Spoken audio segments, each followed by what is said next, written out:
no one got he can't punch going backwards, except... Yeah, well done. Well done. Gotta give a slow clap. Damn. Tyson Fury coming out saying exactly what he's going to do. And absolutely pounding the like button like you guys are going to do for the YouTube algorithm. Besides that, I'm the bear. This is the ginger. Our intro's all fucked up because of that slow clap. Tyson Fury pounded our like button. But, guys, that's just insane. We thought he was chatting absolute horse crap. I thought there was in no universe was Tyson Fury going to come out and actually try to knock out Deontay Wilder. So my prediction was it was going to be a hard-fought decision for Tyson Fury in the 12th round. You thought there was going to be I thought it was going to be a knockout by Tyson Fury in the 7th round. Sorry, Wilder. No, it was, I picked, no. I don't remember that. I don't remember that at all. I said Tyson Fury 7. Yeah, no, I am a psychic. But that was an amazing performance, and it absolutely. So I think it's one of the most shocking performances in combat sports I can actually remember. Even honestly, besides the Andy Ruiz versus Anthony Joshua one. Oh yeah, yeah. That was shocking, that was crazy. Right? But this is it's crazy. Like different because it's weird that you're so surprised in a rematch. I'd say. Yeah. Usually you kind of see like, oh, shades of what one guy wants to do and shades of what the other guy's gonna do. Ooh, they both had success. So now we're gonna see who can do it better and make the small little adjustments. Guess what? Tyson Fury says, "Fuck your small adjustments. We're gonna have humongous adjustments. Yeah. I'm gonna fight like a completely different human being." Yeah, it was insane. So here's how. Let's get into the technical, technically how Tyson Fury was able to win. And you have to understand Wilder's game, right? So Tyson Fury went to the Kronk Gym. Kronk Gym specialized throughout their whole entire career. If you guys don't know who Kronk Gym is, like they're a legendary camp that's trained people for decades, from the 80s. And Emmanuel Stewart founded that gym, and he very much specialized in a long, lanky fighters to generate as much power as they can. Tommy Hearns, Gerald McClellan are probably the two hardest, of the legendary power that punchers came out of that gym. And there's sort of a similar mold and a similar model in the builds of the fighters they like to train. They like to train lanky guys with long limbs to snap. So they get that whip-like power, as opposed to like a Foreman, where it's more like a thud. A thud. They want a crack, so it's like a whip, just snapping and hitting that impact and that acceleration to just hit it so that people go down and stay down. Who does this sound like to you? I mean, this is exactly how Wilder fights. Yeah. You know, he's not. He's like what, 219 in some of his fights. Well, the lightest, the consistently lightest heavyweight that's ranked highly. And it's insane. Like, he does not have. What makes power in a punch is mass times acceleration. That's what I'm going to keep. You have to be either fast or you have to have massive amounts of weight behind you. Einstein's quaking right now. I know. Einstein is like, from beyond the grave. You need weight and you need speed in your hands. That is what's going to make the power.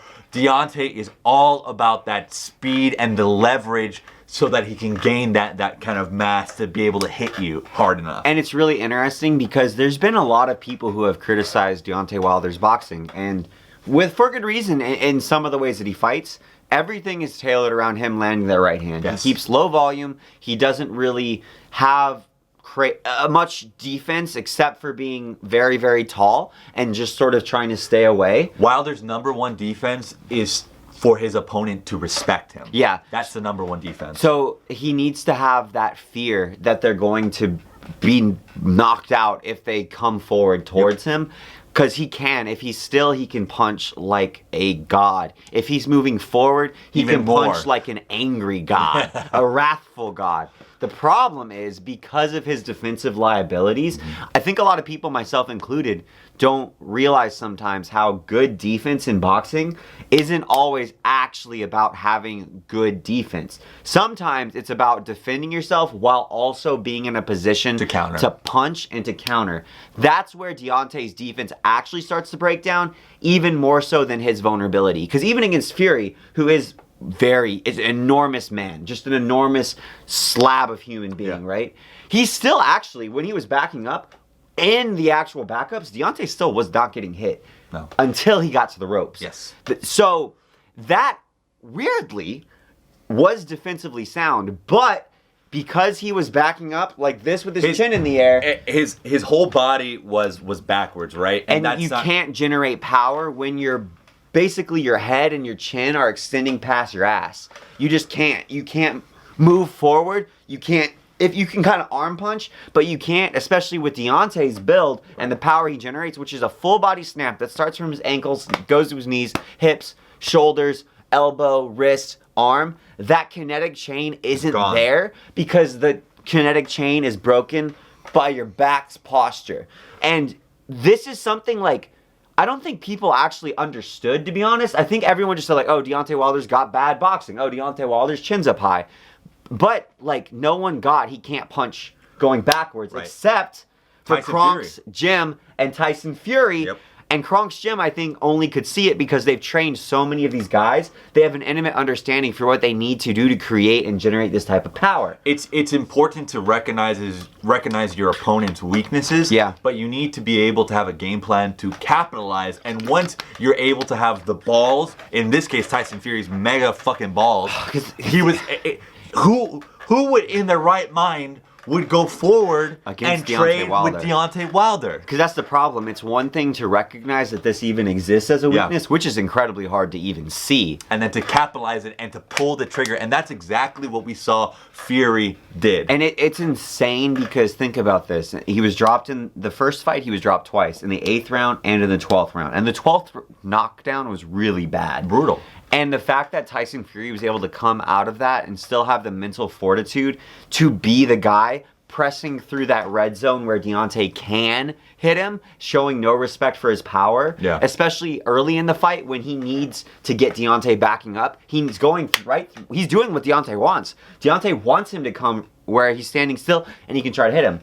Unfortunately for Deontay, he's fighting the only heavyweight, in my opinion, that has the reaction time, the athleticism, and frankly the boxing pedigree to actually have the head movement and the mobility to duck, and unfortunately Deontay was, I'd say, more predictable in this fight, probably because he was flustered and got buzzed, but he almost never threw a naked right, and he very much stuck to 1, 2. Right, exactly. And if he would have thrown a naked right, that could have been, and that's something that not a lot of boxers do because it's defensively liable, right? But in this case, him able to counter Fury, that would have been much better than what he was doing. He was basically telling Fury, because he's got such low volume, he doesn't even really like commit to jabs almost like at all. Faint kind of jab. But if he actually throws it, every time he went like this, Fury knew this was coming. So it gave Fury the opportunity to just duck. Yeah. And it was an immensely masterful performance, and the fact that Tyson Fury, you said this when we were watching it, the fact that Tyson Fury was not only able to recognize a weakness, or if it was on his team, whatever, that his team and him were able to recognize a weakness, his team and him were able to shape a game plan around that took advantage of some of his skills and abilities, but wasn't his A game. It was for sure his B game.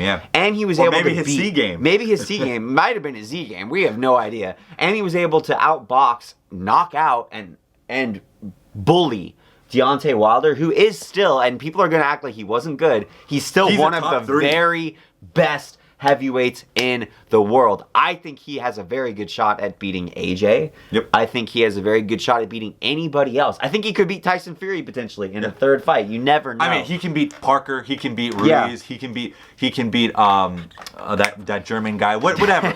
He can beat a lot of the German guy that pops all the time, so he never fights. Otto something. Anyway, Deontay Wilder's an amazing fighter. I mean, he will be back, and it'll be very interesting to see what matchups get it's going to be great, and that'll be our next video. Excited, very, very excited. But we were saying Tyson Fury best heavyweight boxer. He is the best heavyweight boxer.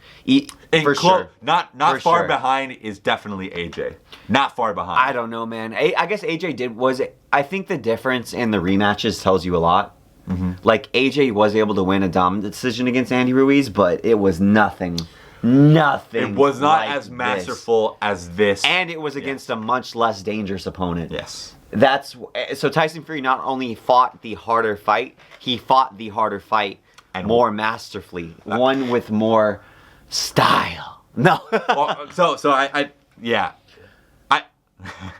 So Ruiz came into that fight almost 300 pounds. He was obviously mentally not there. Did not take the second fight, very seriously. But I think Wilder was preparing his ass off for this fight. Oh, 100. I have no doubts. Wilder is nothing but a consummate professional. And I think a lot of people should be impressed by his chin and his heart because I think most other human beings on this planet are out of that fight round 4. It was bad. He got dropped. They had to throw in the towel. They threw in the towel. His ear was cut. The inside of his ear was cut and required like 8 stitches. Who gets hurt on the inside of their ear? He was bleeding out of his ear. Yeah, the man, I say, hats off to both guys. Deontay Wilder, I hope you are back. Still a big fan of you. I don't think his stock actually takes that much of a hit, to be honest. I hope not. I don't think it does because I honestly just don't think it does. He showed a ton of heart. It wasn't like a flash KO or something like that. But that being said, we're gonna break subscribe because I have some thoughts. We got some thoughts on who they're gonna fight next. Yeah, I mean, we would love to. We can't do it right now. Yeah, we can't. You're gonna have to wait. We're gonna have to wait. So like that like button and subscribe because you don't want to miss us because we've got some dirt. See you tomorrow. Ginger and the bear.